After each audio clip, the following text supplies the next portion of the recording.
നിനക്ക് എന്തൊക്കെ കഴിവുകളുണ്ടെന്നും എനിക്കറിയില്ല. നിനക്ക് എന്തെങ്കിലും ചെയ്യാൻ പറ്റുമെങ്കിൽ നീ ചെയ്. ഒരു ഉണ്ണിക്കഥയാണ് കൈ.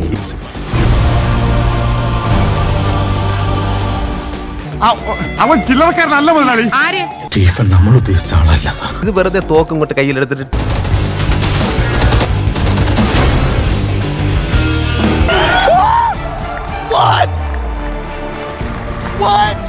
രാജു ഇത്രയും ചെറിയൊരു പടം എടുക്കുമെന്ന് ഞാൻ വിചാരിച്ചില്ല. നമ്മൾ കണ്ടിട്ടുള്ള ഏറ്റവും വലിയ ചെറിയ പടം ഇതാണ്.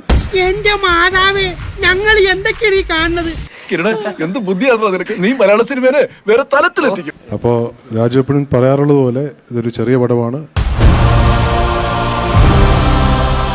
Abram Qureshi Abram.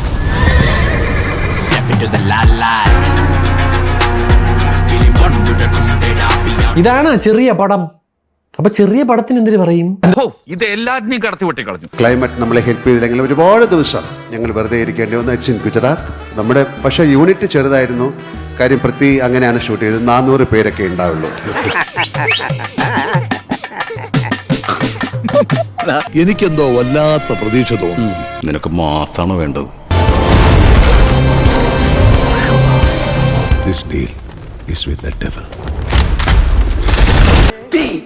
തീയാണ് പാട്ട്, തീയാണ് സ്ക്രിപ്റ്റ്, തീയാണ് ഡയറക്ടർ, തീയാണ് ഇതിന്റെ ക്രൂ. ഇതാണ് കുറെ നാളായിട്ട് വെച്ചിട്ടുണ്ടെന്ന് നമ്പീശൻ എന്നോട് പറഞ്ഞതല്ലേ? കിട്ടി, ഞാൻ ആഗ്രഹിച്ചത് തന്നെ കിട്ടി. അതെ, ഇനി ഈ നാട്ടിൽ പലരും അടുപ്പത്ത് വെച്ച വെള്ളം വാങ്ങി വെക്കേണ്ടി വരും. മുട്ടം വെടി ബഹളം ഒക്കെ തന്നെയാണ്. ഹെലികോപ്റ്റർ സീനൊക്കെയാണ് മോനെ വേറെ ലെവല്. ഷോർട്സുകളൊന്നും പറയേണ്ട ആവശ്യമില്ല. പക്ക Hollywood level item, especially wide സാധനങ്ങൾ. ഇത്രയൊക്കെ ആയിട്ടും പുച്ഛം അല്ലേ? പാർട്ട് 2 ഒരു വലിയ വിജയമാവട്ടെ. നമുക്ക് 3 ഇതുപോലെയല്ല, കുറച്ച് വലിയ പടമാണ്. അപ്പോൾ ഇതിന്റെയൊക്കെ കാശാരോട് ഈശ്വര. അച്ഛൻ ഏതച്ഛൻ? ഉടുതുണി കഴിച്ചു ബാക്കി എല്ലാം പറ്റും. ഞാൻ രക്ഷപ്പെടും. Super hit sir.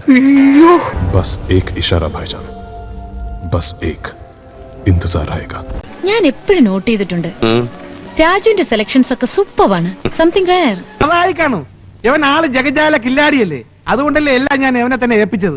പിന്നെ ഓഫ് കോഴ്സ് ലാലേട്ടൻ്റെ ഒരു കംബാക്ക് അത്രയും ആഗ്രഹിക്കുന്നുണ്ട്. ഫാൻസ് ഉൾപ്പെടെ, ന്യൂട്രൽ ഓഡിയൻസ് ഉൾപ്പെടെ. ഇതിലൊരു ഡയലോഗ് ഉണ്ട്, ഹീസ് കമ്മിങ് ബാക്ക്. അത് മറ്റേതാ സാധനം. He's coming back. എങ്ങനുണ്ട്? സംഭവിക്കില്ലേ? നീ പറഞ്ഞ അത്ര വെറുപ്പിച്ചില്ലേ? ചെലപ്പേക്കും. ഈ അനുരാഗ കുരുക്ഷേത്ര യുദ്ധത്തിൽ ചാൾസ് എന്ന അർജുനൻ ഈ ശ്രേഷ്ഠനുണ്ടെങ്കിൽ ജയിച്ചിരിക്കും. വിടതരൂ പിതാമഹ. ആയുഷ്മാൻ ഭവ.